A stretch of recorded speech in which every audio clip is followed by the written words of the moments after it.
ಡಿಕೆಶಿ ಸಂವಿಧಾನ ಬದಲಾವಣೆ ಆರೋಪದ ಕಿಚ್ಚು ಬಿಜೆಪಿಗೆ ಅಸ್ತ್ರ. ರಾಜ್ಯಸಭೆಯಲ್ಲಿ ಗದ್ದಲ, ರಾಜೀನಾಮೆಗೆ ಆಗ್ರಹ. ಸಂವಿಧಾನ ಬದಲಾವಣೆ ಬಗ್ಗೆಯೇ ಹೇಳಿಲ್ಲ, ಡಿಕೆ ಸ್ಪಷ್ಟನೆ. ಇದು ರಾಜಕೀಯ ಪಿತೂರಿ, ಕಾನೂನು ಹೋರಾಟ ಮಾಡ್ತೇನೆ ಎಂದ ಡಿಕೆ. ರಾಜ್ಯ ರಾಜಕೀಯದಲ್ಲಿ ಹನಿ ಟ್ರ್ಯಾಪ್ ಹಲ್ಚಲ್. ಸಚಿವ ರಾಜಣ್ಣ ವಿರುದ್ಧವೇ ತಿರುಗಿಬಿದ್ರ ಸ್ವಪಕ್ಷೀಯರು. ಚೀಟಿ ರಹಸ್ಯ ಬಿಚ್ಚಿಟ್ರ ಶಾಸಕ ಯತ್ನಾಳ್. ಹನಿ ಟ್ರ್ಯಾಪ್ ಗದ್ದಲದ ಮಧ್ಯೆ ಮತ್ತೆ ಫೋನ್ ಕದ್ದಾಲಿಕೆ ಸದ್ದು. ಎಲ್ಲ ಸುದ್ದಿಗಳನ್ನು ನೋಡ್ತಾ ಹೋಗೋಣ ಕರ್ನಾಟಕ ಟಾಪ್ 20ಯಲ್ಲಿ. ಕರ್ನಾಟಕದಲ್ಲಿ ಸರ್ಕಾರಿ ಗುತ್ತಿಗೆಯಲ್ಲಿ ಮುಸ್ಲಿಮರಿಗೆ 4% ಮೀಸಲಾತಿ ಸಮರ್ಥಿಸಿಕೊಳ್ಳುವ ಭರದಲ್ಲಿ ಡಿಸಿಎಂ ಡಿಕೆ ಶಿವಕುಮಾರ್ ವಿವಾದ ಸೃಷ್ಟಿಸಿದ್ದಾರೆ. ಸಂವಿಧಾನದಲ್ಲಿ ಬಹಳಷ್ಟು ಬದಲಾವಣೆಗಳು ಆಗುತ್ತಿವೆ, ಒಳ್ಳೆಯ ದಿನಗಳು ಬರುತ್ತಿವೆ, ನಾವು ಕಾಯುತ್ತಿದ್ದೇವೆ, ಕೋರ್ಟ್ ಏನು ಹೇಳುತ್ತೋ ನೋಡೋಣ ಅಂತ ನಿನ್ನೆ ರಾಷ್ಟ್ರೀಯ ವಾಹಿನಿಗೆ ಕೊಟ್ಟ ಸಂದರ್ಶನದಲ್ಲಿ ಡಿಕೆಶಿ ಹೇಳಿದರು. ಅದು ಕೋಲಾಹಲಕ್ಕೆ ಕಾರಣವಾಗಿದೆ. ಈ ವಿಚಾರವಾಗಿ ರಾಜ್ಯಸಭೆಯಲ್ಲಿ ಗದ್ದಲ ಗಲಾಟೆಯೇ ಆಗಿದೆ. ರಾಜ್ಯಸಭೆಯಲ್ಲಿ ವಿಷಯ ಪ್ರಸ್ತಾಪಿಸಿದ ಸಚಿವ ಜೆಪಿ ನಡ್ಡಾ ಅಂಬೇಡ್ಕರ್ ಆಶಯಗಳನ್ನು ಡಿಕೆ ಮಣ್ಣು ಪಾಲು ಮಾಡ್ತಾ ಇದ್ದಾರೆ ಅಂತ ಆಕ್ರೋಶ ವ್ಯಕ್ತಪಡಿಸಿದರು. ಕೂಡಲೇ ಡಿಸಿಎಂ ಡಿಕೆಶಿ ರಾಜೀನಾಮೆ ಪಡೀರಿ ಅಂತ ಕೇಂದ್ರ ಸಚಿವ ಕಿರಣ್ ರಿಜಿಜು ಹೇಳಿದರು.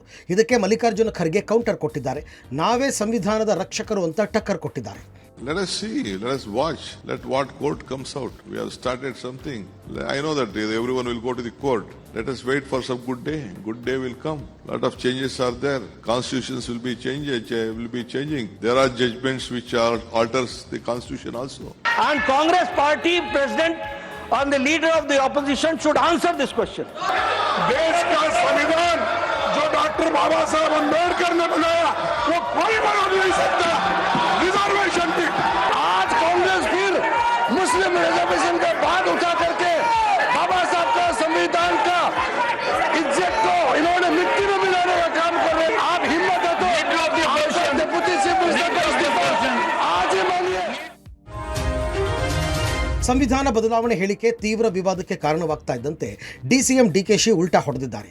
ಸಂವಿಧಾನ ಬದಲಾವಣೆ ಮಾಡ್ತೀವಿ ಅಂತ ನಾನು ಹೇಳಿಲ್ಲ, ಮುಸ್ಲಿಂ ಕೋಟಾ ಬಗ್ಗೆ ಕೋರ್ಟ್ ತೀರ್ಪುಗಳನ್ನು ಹೇಳಿದ್ದೇನೆ ಅಷ್ಟೇ ಅಂತ ಸಮಜಾಯಿಷಿ ಕೊಟ್ಟಿದ್ದಾರೆ. ಜೆಪಿ ನಡ್ಡಾಗಿಂತ ನಾನು ಸೆನ್ಸಿಬಲ್ ರಾಜಕಾರಣಿ ಅಂತ ಡಿಕೆ ತಿರುಗೇಟು ಕೊಟ್ಟಿದ್ದಾರೆ. ಬಿಜೆಪಿಗರು ಸುಳ್ಳು ಹೇಳಿ ಹಾದಿ ತಪ್ಪಿಸ್ತಾ ಇದ್ದಾರೆ. ಸಂವಿಧಾನ ಏನು ಹೇಳುತ್ತೆ ಅಂತ ಪರಿಜ್ಞಾನ ನನಗೆ ಇದೆ. ನಡ್ಡಾ ವಿರುದ್ಧ ನಾನು ಹಕ್ಕುಚ್ಯುತಿ ಮಂಡನೆ ಮಾಡ್ತೀನಿ. ಇದು ರಾಜಕೀಯ ಪಿತೂರಿ. ನಾನು ಕಾನೂನು ಹೋರಾಟ ಮಾಡ್ತೇನೆ ಅಂತ ಡಿಕೆ ಶಿವಕುಮಾರ್ ಸ್ಪಷ್ಟನೆ ನೀಡಿದ್ದಾರೆ. ಇನ್ನು ಬಿಬಿಎಂಪಿ ಬಜೆಟ್ ಪೂರ್ವಭಾವಿ ಸಭೆಯಲ್ಲಿ ಸಂವಿಧಾನ ಬದಲಾವಣೆ ಬಗ್ಗೆ ಸಚಿವ ದಿನೇಶ್ ಗುಂಡೂರಾವ್, ರಿಜ್ವಾನ್ ಅರ್ಷದ್ ಎದುರು ಡಿಕೆ ಪ್ರಸ್ತಾಪಿಸಿದರು. ನಾನು ಆ ರೀತಿ ಮಾತನಾಡಿಯೇ ಇಲ್ಲ, ನಾವು ಹೇಗೆ ಸಂವಿಧಾನ ಬದಲಾವಣೆ ಮಾಡಲು ಸಾಧ್ಯ ಅಂತ ಪ್ರಶ್ನೆ ಮಾಡಿದರು. ಇಂಥ ಅನೇಕ ಸಂದರ್ಭದಲ್ಲಿ ಕೋರ್ಟ್ಗಳಲ್ಲಿದೆ, ಕೋರ್ಟ್ಗಳ ಚರ್ಚೆ ಆಗ್ತದೆ. ಕೋರ್ಟ್ಗಳಲ್ಲಿ ಆಗ್ಬೇಕಾದ್ರೆ ಬೇಕಾದಷ್ಟು ಸಂವಿಧಾನಗಳ ತಿದ್ದುಪಡಿಗಳಾಗಿದೆ ಅಂತ ನಾನು ಜನರಲ್ ಪಾಸ್ ಮಾಡಿದ್ದೇನೆ. ಖಂಡಿತ ಕಾನೂನು ಹೋರಾಟ ನಾನು ನೋಡ್ತೀನಿ. ನಾನು ಎಲ್ಲೂ ಸಂವಿಧಾನ ಬದಲಾವಣೆ ಆಗಿದೆ ನಾವು ಮಾಡ್ತೀವಿ ಅಂತ ಎಲ್ಲೂ ಹೇಳಿಲ್ಲ. ವೇರಿಯಸ್ ಜಡ್ಜ್ಮೆಂಟ್ಸ್ ಆದ್ಮೇಲೆ ಬೇಕಾದ ಸಂವಿಧಾನಗಳು ಬೇಕಾದಷ್ಟು ಆಗಿದೆ ಅಂತ ಹೇಳಿದ್ದೇನೆ. ಬಿಜೆಪಿ ರಾಜಕೀಯ ಅಷ್ಟೇ, ಅವ್ರಿಗೆ ಬೇಕಾಗಿರೋ ರಾಜಕೀಯ. ನನ್ನ ಹೆಸರು ನಮ್ಮ ಪಾರ್ಟಿ ಲೀಡರ್ಸ್ ಹೇಳಿಲ್ಲ ಅಂದ್ರೆ ಅವ್ರಿಗೆ ನಿದ್ರೆ ಬರ್ತಾ ಇಲ್ಲ. ಡಿಕೆ ಸಂವಿಧಾನ ಬದಲಾವಣೆ ವಿವಾದ ವಿಪಕ್ಷಗಳಿಗೆ ಅಸ್ತ್ರವಾಗಿದೆ. ಹಿಂದೂಗಳು ವೋಟ್ ಹಾಕಿಲ್ಲ ಅಂತ ಮೀಸಲಾತಿಯನ್ನು ಕಸಿದು ಮುಸ್ಲಿಮರಿಗೆ ಸರ್ಕಾರ ಕೊಟ್ಟಿದೆ ಅಂತ ಬಿಜೆಪಿ ಗಂಭೀರ ಆರೋಪ ಮಾಡಿದೆ. ಮೀಸಲಾತಿಯಲ್ಲಿ ಹಲಾಲ್ ಕಟ್ ಮಾಡಿದ್ದಾರೆ. ಹಿಂದೂಗಳು ವೋಟ್ ಮಾಡಲ್ಲ ಅಂತ ಮುಸ್ಲಿಮರಿಗೆ ಕೊಟ್ಟಿದ್ದಾರೆ. ಹಿಂದೂಗಳ ಅವಕಾಶ ಸರ್ಕಾರ ಕಸಿಯುತ್ತಿದೆ ಅಂತ ಬಿಜೆಪಿ ದೂರಿದೆ. ಸಂವಿಧಾನವನ್ನು ತಮ್ಮ ಚಟಕ್ಕೆ ಬದಲಾವಣೆ ಮಾಡ್ತೇವೆ ಅನ್ನೋ ಹೇಳಿಕೆ ಅಸಾಧ್ಯ. ಇದಕ್ಕೆಲ್ಲ ಪ್ರಧಾನಿ ಮೋದಿ ಅವಕಾಶ ಕೊಡಲ್ಲ ಅಂತ ಬಿಜೆಪಿ ನಾಯಕರು ಕಿಡಿಕಾರಿದ್ದಾರೆ. ಇದು ಡಿಕೆ ಹೇಳಿಕೆ ಅಲ್ಲ, ರಾಹುಲ್ ಗಾಂಧಿ ಸಿದ್ದರಾಮಯ್ಯ ಮನಸ್ಥಿತಿಯ ಹೇಳಿಕೆ. ಕಾಂಗ್ರೆಸ್ನ ವೋಟ್ ಬ್ಯಾಂಕ್ ರಾಜಕೀಯ ಮುಂದುವರೆದಿದೆ. ಡಿಕೆಶಿ ಕೂಡಲೇ ರಾಜೀನಾಮೆ ಕೊಡಬೇಕು ಅಂತ ಕೇಸರಿ ಪಡೆ ಆಗ್ರಹಿಸಿದೆ.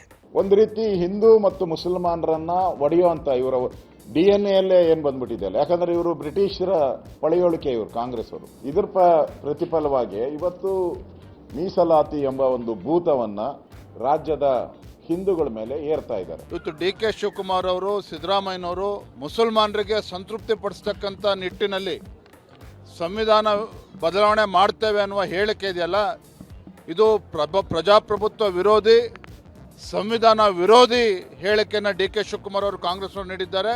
ಮುಸ್ಲಿಂ ಸಮುದಾಯಕ್ಕೆ 4% ಮೀಸಲಾತಿಯನ್ನು ನೀಡುವ ಬಗ್ಗೆ ನಾವು ಸಂವಿಧಾನವನ್ನು ಕೂಡ ಅದರ ಪರವಾಗಿ ಬದಲಾವಣೆ ಮಾಡ್ತೀವಿ ಅನ್ನುವಂತಕ್ಕಂಥ ಮಾತನ್ನು ಹೇಳಿದ್ದಾರೆ. ಹೀಗಾಗಿ ಕಾಂಗ್ರೆಸ್ ಪಕ್ಷದ ನಿಜ ಬಣ್ಣ, ಅದರ ನಿಜವಾದ ಮುಖವಾಡ ಇವತ್ತು ಡಿಕೆ ಶಿವಕುಮಾರ್ ಅವರ ಮುಖಾಂತರ ಹೊರಗೆ ಬಂದಿದೆ. ರಾಜ್ಯ ರಾಜಕೀಯದಲ್ಲಿ ಹನಿ ಟ್ರ್ಯಾಪ್ ಹಲ್ಚಲ್ ಜೋರಾಗ್ತಾ ಇದೆ. ನಿನ್ನೆಯಷ್ಟೇ ಸಿಎಂ ಸಿದ್ದರಾಮಯ್ಯ ಎಐಸಿಸಿ ಅಧ್ಯಕ್ಷ ಮಲ್ಲಿಕಾರ್ಜುನ ಖರ್ಗೆ ಭೇಟಿ ಮಾಡಿ ಪ್ರಕರಣದ ಬಗ್ಗೆ ದೀರ್ಘಾವಧಿ ಚರ್ಚಿಸಿದರು. ರಾಜಣ್ಣಗೆ ದೂರು ಕೊಡುವಂತೆ ತಿಳಿಸಿ ಅಂತ ಸಿಎಂಗೆ ಖರ್ಗೆ ಸೂಚಿಸಿದರು.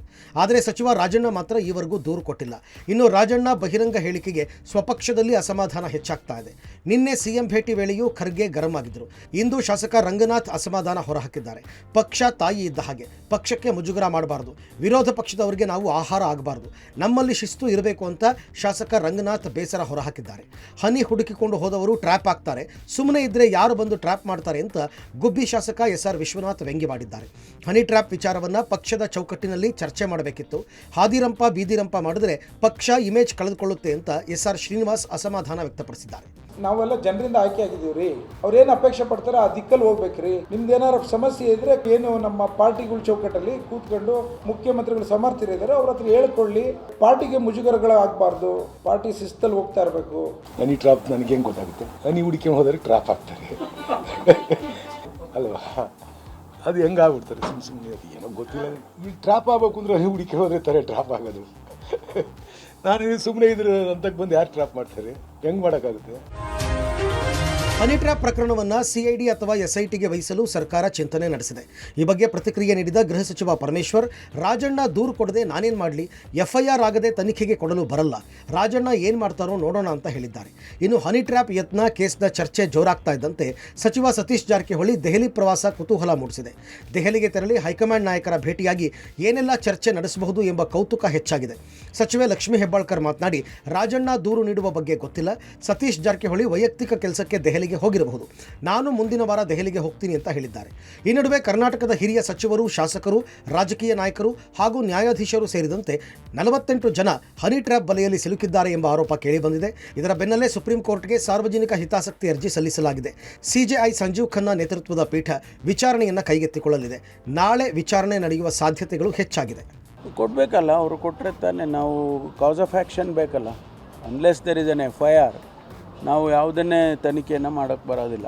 FIR ಇಲ್ಲದೆ ನಾವು ಯಾವ ಸುವಮೋಟೋನು ಮಾಡೋಕ್ಕೆ ಬರೋಲ್ಲ. ಕಂಪ್ಲೇಂಟ್ ಕೊಡದೆ ನಾನೇನು ಮಾಡೋಕ್ಕೆ ಬರುತ್ತೆ? ಕೇಂದ್ರದಲ್ಲಿ ಅನೇಕ ಮಂತ್ರಿಗಳನ್ನ ಭೇಟಿ ಆಗಬೇಕು, ನಮ್ಮ ನಾಯಕರೆಲ್ಲ ಡೆಲ್ಲಿನಲ್ಲಿರ್ತಾರೆ, ಭೇಟಿ ಆಗಬೇಕು. ಸೊ ಅವ್ರು ತಮ್ಮ ಇಲಾಖೆ ಕೆಲಸಕ್ಕೋಸ್ಕರನೂ ಹೋಗಿರ್ಬೋದು, ವೈಯಕ್ತಿಕ ಕೆಲಸಕ್ಕೋಸ್ಕರನೂ ಹೋಗಿರ್ಬೋದು. ಅದಕ್ಕೆ ನಾವು ಏನು ಅದಕ್ಕೆ ಹೇಳಲಿಕ್ಕೆ ಬರೋದಿಲ್ಲ. ಈಗ ನಮ್ಮ ಇಲಾಖೆ ಕೆಲಸಗಳಿರ್ತವೆ, ಸೊ ಅದಕ್ಕೆ ನಾವು ಹೋಗಬೇಕಾಗಿರುತ್ತೆ. ಡೆಲ್ಲಿನಲ್ಲಿ ನಮ್ಮ ಕೆಲಸಗಳಾಗ್ತಾ ಇರ್ತವೆ, ನಮ್ಮ ಹೈಕಮಾಂಡ್ ಇರೋದೇ ಅಲ್ಲಿ. ಮುಂದಿನ ವಾರ ಹೋಗ್ತಾ ಇದ್ದೀನಿ, ನಾನು ಎಲ್ಲ ಹೈಕಮಾಂಡ್ಗೆ ಭೇಟಿ ಆಗ್ತಾ ಇದ್ದೀನಿ. ಹನಿ ಟ್ರ್ಯಾಪ್ ಕೇಸಲ್ಲಿ ಚೀಟಿ ಪಾಲಿಟಿಕ್ಸ್ ಶುರುವಾಗಿದೆ. ವಿಧಾನಸಭಾ ಬಜೆಟ್ ಅಧಿವೇಶನ ಸಮಯದಲ್ಲಿ ಸಚಿವ ಕೆಎನ್ ರಾಜಣ್ಣ ಹನಿ ಟ್ರ್ಯಾಪ್ ವಿಷಯವನ್ನ ಪ್ರಸ್ತಾಪಿಸುತ್ತಿದ್ದಾಗ ಸದನದಲ್ಲಿ ಹರಿದಾಡಿದ ಚೀಟಿಯೊಂದರ ಬಗ್ಗೆ ಭಾರಿ ಚರ್ಚೆಯಾಗ್ತಿದೆ. ಆ ಚೀಟಿ ಯಾರು ಕಳಿಸಿದ್ದು ಅಂತ ಗೊತ್ತಿಲ್ಲ, ಚೀಟಿಯಲ್ಲಿರೋದನ್ನ ಹೇಳಿದ್ರೆ ಕ್ರಾಂತಿ ಆಗುತ್ತೆ, ಎರಡೂ ಪಕ್ಷದ ನಾಯಕರು ಮನೆಗೆ ಹೋಗ್ತಾರೆ ಅಂತ ಶಾಸಕ ಯತ್ನಾಳ್ ಹೊಸ ಬಾಂಬ್ ಸಿಡಿಸಿದ್ದಾರೆ. ರಾಜಣ್ಣ ಹೆಸರು ಹೇಳಿಲ್ಲ, ಆದ್ರೆ ಹಿರಿಯ ಸಚಿವ ರಾಜಣ್ಣ ಅವರು ಬಹಿರಂಗವಾಗಿ ಹನಿ ಟ್ರ್ಯಾಪ್ ಪ್ರಯತ್ನ ತನ್ನ ಮೇಲೆ ನಡೀತಾ ಇದೆ ಅಂತ ಹೇಳಿದ್ದಾರೆ. ಆದ್ರೆ ಅವರ ಮಾತಿನ ಧಾಟಿ ನೋಡಿದ್ರೆ ಇದರ ಹಿಂದೆ ಮಹಾನಾಯಕ ಇರಬಹುದು ಅನ್ನೋ ಅನುಮಾನ ವ್ಯಕ್ತಪಡಿಸಿದ್ದಾರೆ. ಯತ್ನಾಳ್ ಮಾತನಾಡುವಾಗ ಚೀಟಿ ಎಲ್ಲಿಂದ ಬಂತು, ಎಲ್ಲಾ ವಿಡಿಯೋ ಇರುತ್ತೆ, ಪರಿಶೀಲಿಸಿ ಅಂತ ಅಶೋಕ್ ಹೇಳಿದ್ದಾರೆ.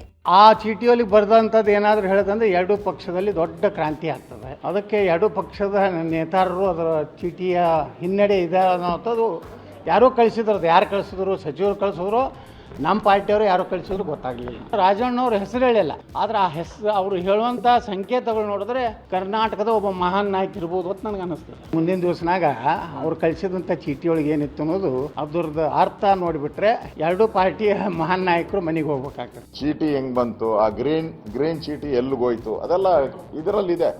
ಯಾಕಂದ್ರೆ ಯತ್ನಾಳ್ ಅವ್ರು ಮಾತಾಡ್ತಾ ಇದ್ದಾಗೆ ಬಂದಿದ್ದು ಚೀಟಿ.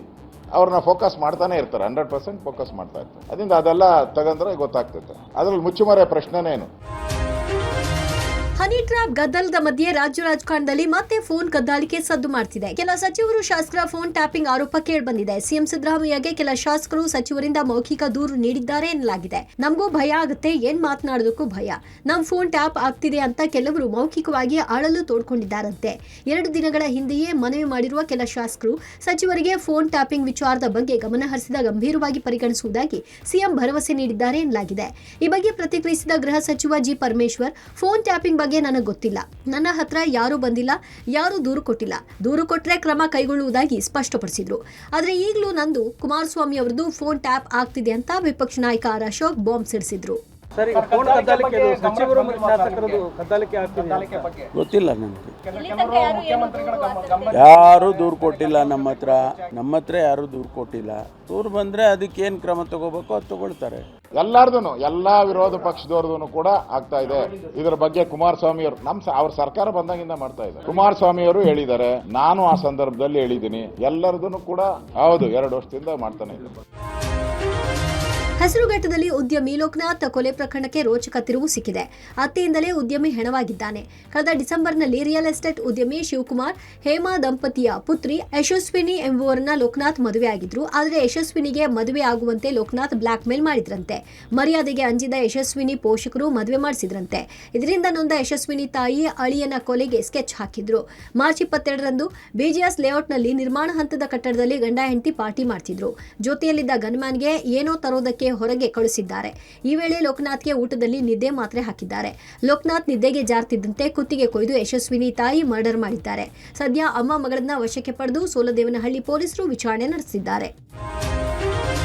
ಕಲಬುರಗಿ ಜಿಲ್ಲೆಯಲ್ಲಿ ಬಾಣಂತಿ ಸಾವಿನ ಪ್ರಕರಣ ಮುಂದುವರೆದಿದೆ. ಖಾಸಗಿ ಆಸ್ಪತ್ರೆಯಲ್ಲಿ ಬಾಣಂತಿ ಹಾಗೂ ನವಜಾತ ಶಿಶು ಇಬ್ಬರು ಸಾವನ್ನಪ್ಪಿದ್ದಾರೆ. ಕಲಬುರಗಿ ನಗರದ ಎಂಎಸ್ಕೆ ಮಿಲ್ ಬಡಾವಣೆಯಲ್ಲಿರುವ ಖಾಸಗಿ ಆಸ್ಪತ್ರೆಗೆ ನಿನ್ನೆ ಸಂಜೆ ಹೆರಿಗೆಗಾಗಿ ಸಬಾ ಪರ್ವೀನ್ರನ್ನ ಕುಟುಂಬಸ್ಥರು ಕರೆತಂದಿದ್ರು. ಆದರೆ ಹೆರಿಗೆಗೂ ಮುನ್ನ ಗರ್ಭದಲ್ಲಿಯೇ ಮಗು ಸಾವನ್ನಪ್ಪುವ ಸಾಧ್ಯತೆ ಇದೆ ಅಂತ ವೈದ್ಯರು ತಿಳಿಸಿದ್ರು. ಬಳಿಕ ಲೋ ಬಿಪಿಯಿಂದ ತಾಯಿಯೂ ಮೃತಪಟ್ಟಿದ್ದಾರೆ. ವೈದ್ಯರ ನಿರ್ಲಕ್ಷ್ಯವೇ ತಾಯಿ ಮಗು ಸಾವಿಗೆ ಕಾರಣ ಅಂತ ಕುಟುಂಬಸ್ಥರು ಆರೋಪಿಸಿದ್ದಾರೆ. ಇದರಿಂದ ಆಕ್ರೋಶಗೊಂಡ ಕುಟುಂಬಸ್ಥರು ಆಸ್ಪತ್ರೆಯಲ್ಲಿ ದಾಂಧಲೆ ನಡೆಸಿ ಆಸ್ಪತ್ರೆ ಗಾಜು ಪುಡಿ ಮಾಡಿ ಪೀಠೋಪಕರಣ ಧ್ವಂಸಗೊಳಿಸಿದ್ದಾರೆ. ಆರ್ಜಿ ನಗರ ಪೊಲೀಸರು ಸ್ಥಳಕ್ಕೆ ಧಾವಿಸಿ ಪರಿಸ್ಥಿತಿಯನ್ನು ನಿಯಂತ್ರಿಸಿದ್ದಾರೆ. ಚಿಕ್ಕಮಗಳೂರಿನಲ್ಲಿ ಸ್ವಿಮ್ಮಿಂಗ್ ಪೂಲ್ನಲ್ಲಿ ದುರಂತದಲ್ಲಿ ಘಾಸಿಗೊಂಡಿದ್ದ ವ್ಯಕ್ತಿ ಚಿಕಿತ್ಸೆ ಫಲಿಸದೆ ಸಾವನ್ನಪ್ಪಿದ್ದಾರೆ. ಮೊನ್ನೆ ಸ್ನೇಹಿತರೊಂದಿಗೆ ನಿಶಾಂತ್ ಕುಶಾಲನಗರದಿಂದ ಚಿಕ್ಕಮಗಳೂರಿಗೆ ಪ್ರವಾಸಕ್ಕೆ ತೆರಳಿದ್ರು. ನಿನ್ನೆ ರೆಸಾರ್ಟ್ನಲ್ಲಿ ಸ್ನೇಹಿತರೊಂದಿಗೆ ಸ್ವಿಮ್ಮಿಂಗ್ ಪೂಲ್ಗೆ ಧುಮುಕಿದ ವೇಳೆಯಲ್ಲಿ ಸ್ಪೈನಲ್ ಕಾರ್ಡ್ಗೆ ತೀವ್ರ ಗಾಯಗಳಾಗಿತ್ತು. ಕೂಡಲೇ ಅವರನ್ನು ಸಮೀಪದ ಆಸ್ಪತ್ರೆಗೆ ದಾಖಲಿಸಿ ಹೆಚ್ಚಿನ ಚಿಕಿತ್ಸೆಗೆ ಮಂಗಳೂರಿನ ಯನಪೋಯಾಗೆ ದಾಖಲಿಸಲಾಗಿತ್ತು. ಆದರೆ ಚಿಕಿತ್ಸೆ ಫಲಕಾರಿಯಾಗದೆ ಕೊನೆಯುಸಿರೆಳೆದಿದ್ದಾರೆ. ನಿಶಾಂತ್ ಕುಶಾಲನಗರದ ಮೊಬೈಲ್ ಗ್ಯಾಲರಿ ಶಾಪ್ ಮಾಲೀಕರಾಗಿದ್ದರು. ನಿಶಾಂತ್ ಪ್ರವಾಸಕ್ಕೆಂದು ಚಿಕ್ಕಮಗಳೂರಿಗೆ ಸ್ನೇಹಿತನ ಜೊತೆ ತೆರಳಿದ ಸಂದರ್ಭ ದುರ್ಘಟನೆ ಸಂಭವಿಸಿದೆ. ನೀರಿಗೆ ಹಾರಿದ ನಂತರ ನಿಶಾಂತ್ ಕೈಕಾಲು ಆಡಿಸದ ಕಾರಣ ಸ್ನೇಹಿತರು ಮೇಲಕ್ಕೆತ್ತಿದರು. ಅಷ್ಟರಲ್ಲೇ ಅವರು ಮೃತಪಟ್ಟಿದ್ದರು. ಘಟನೆಯ ದೃಶ್ಯ ಸಿಸಿಟಿವಿಯಲ್ಲಿ ಸೆರೆಯಾಗಿದೆ.